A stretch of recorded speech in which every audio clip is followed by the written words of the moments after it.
ko ujunnaji ɗiɗi e sappo e jeetati 2018 mi yeehi mission Niger wadde witto ko faati e Boko Haram koye hare wonno min mbalanno e jamma min naña piyande tol min ngare e wuro min namniɓe onon kam holko cikkuɗon nawata sukaɓe moton e Boko Haram ɓe min kaldata ɓe ganda komin goni waɗi hen mawɗo hafti dari o wi min natirta e Boko Haram ko hamin jagga hare min mbawa warde fulɓe saabu fulɓe ƴetti fetilaji mumen joguima nayyi mumen ne bonna guesa men kalɗo fof ɓe mbara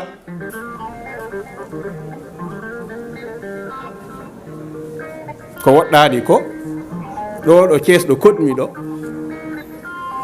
won ceerno o ñawama ko ɓoyani ko wonno koye ñawede Thiès e andaɓe ɓe haali wi eko nanmi tan o haali mi anda to haalno mbeɗa jogui kalis mbeɗa wawi rokkude on peene kam fulɓe wuro ine wiye Paal fini subaka maire o wi kala pullo kala joom nagge koto taccu commune o Allah waɗi kemmi ɗum telfinmi Samba Ndiobène nden wonno ministére de l' élevage Samba Ndiobène Allah waɗi ñande hen kam o heeɓi message am o telfini préfet o e maire o tawi ko ɗum gonga o dari hen ha ɗum iwi o rutti o telfinimi galle Oumar Sow o wi kam a jarama docteur ko ɗum ɗo woni wallude ministre ko yiide bone ene dooka gara kalana ɗum hande o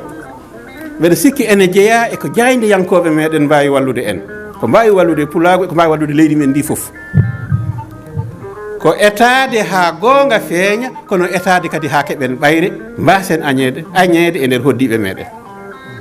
mbasen warede tawa waroɓe en ɓe mbardi en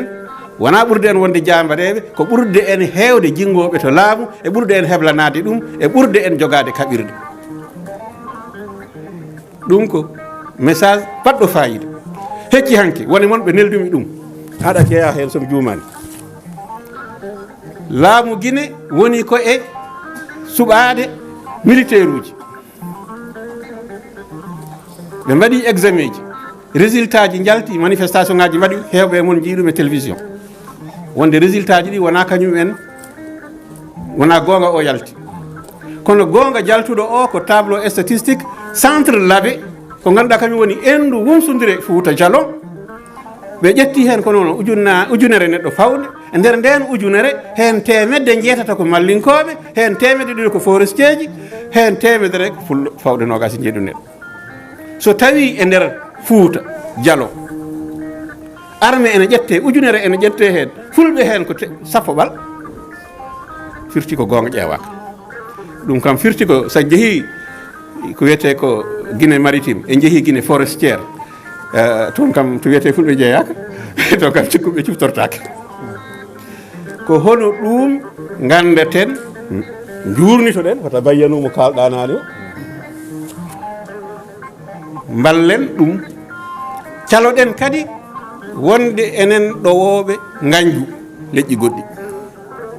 kono kadi caloɗen jabde joñede min ɓe teski e Sénégal ko ɓooyi wona wadde politique kono mbeɗa teski e Sénégal ko ɓooyi nde Alpha Condé woni e opposition so presse écrite hono jayindeji Sénégal sone kala haala Alpha Condé ɓe mbiyata makko l'opposant guinéen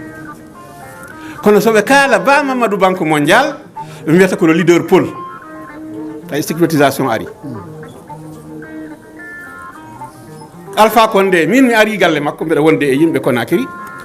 sukaɓe makko boniri min needi nde min jodde makko ha batu amen gasi mbimon kono an sukaɓe ma to damal galle ma to boniri min needi o wi ko yoɓe nodde ɓe ngara nde ɓe noddaɓe ngari o wiɓe ko min wi on yon mbawa sernude fulɓe Guinée eɓe gona Guinée naɓe seedeji mum ene goori ene tawa Guinée naɓe eɓe gona Guinée naɓe ɗum firti ko ɓaari eɗen gandi ɗum enen hande darde meɗen jaydiyankoɓe meɗen hol feere mbaɗaten kaalen gonga e neware kaalen gonga mo ganduɗa ene faggano ene yiɗɓe wona ene faggano en dogoɓe walla añɓe oɗon jarlo oɗon jaafo